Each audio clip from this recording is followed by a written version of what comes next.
I'm Raul Mendez. I'm from Nueva Ecija. I'm a singer and performer.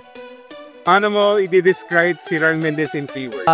Persistent, consistent, and hopeful. Ano ang pinakamalaking personal lesson na natutunan mo this year? Yung wag kang sumuko. Oh. Yung wag kang sumuko. Paano mo usually sinicelebrate ang birthday mo and bakit special ito kasi? I usually pag nag-birthday ako, nagsisimba lang ako and then konting salo-salo with the family.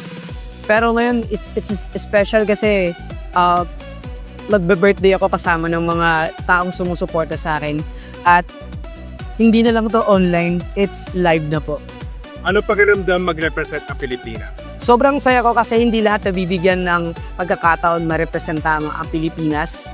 At yung batch namin, yun, panalo ang Pilipinas. So, isa yun sa mapagmamalaki ko dahil may pagmamalaki ko sa mga magiging apo ko at magiging ang mga anak ko dahil minsan ang daddy nila yun naging representante ng ating bansa.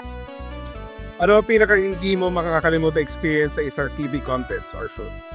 Yung hindi ko makakalimutan yung tipong ibibigay sa'yo yung piyesa, tapos inabukas ang kakantahin mo na, pero hindi mo masyadong kabisado. So, pero wala kang choice kasi kailangan mong kabisaduhin agad yung kanta. Anong feeling kapag nag-livestream ka and fans are watching live? Feeling ko na lalo yung mga OFW nating mga viewers, no, sobrang na-appreciate ko sila kasi siyempre sinusuportahan nila ako in terms of, bagsak or gifts.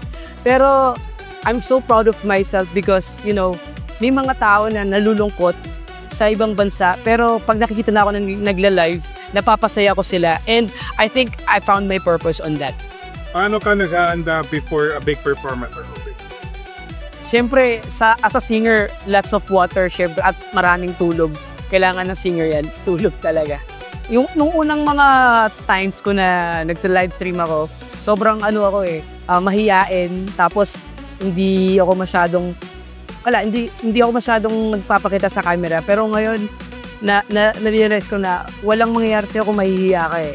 So, tinapangan ko, tapos nagbunga naman lahat ng mga effort ko para, mag-grow dito sa industriya. Where do you see yourself in 5 years bilang performer? And doing concert in Araneta, Cubao. Ayan, hindi na sa Viva Cafe siguro, pero sa Araneta Coliseum. In Jesus' name.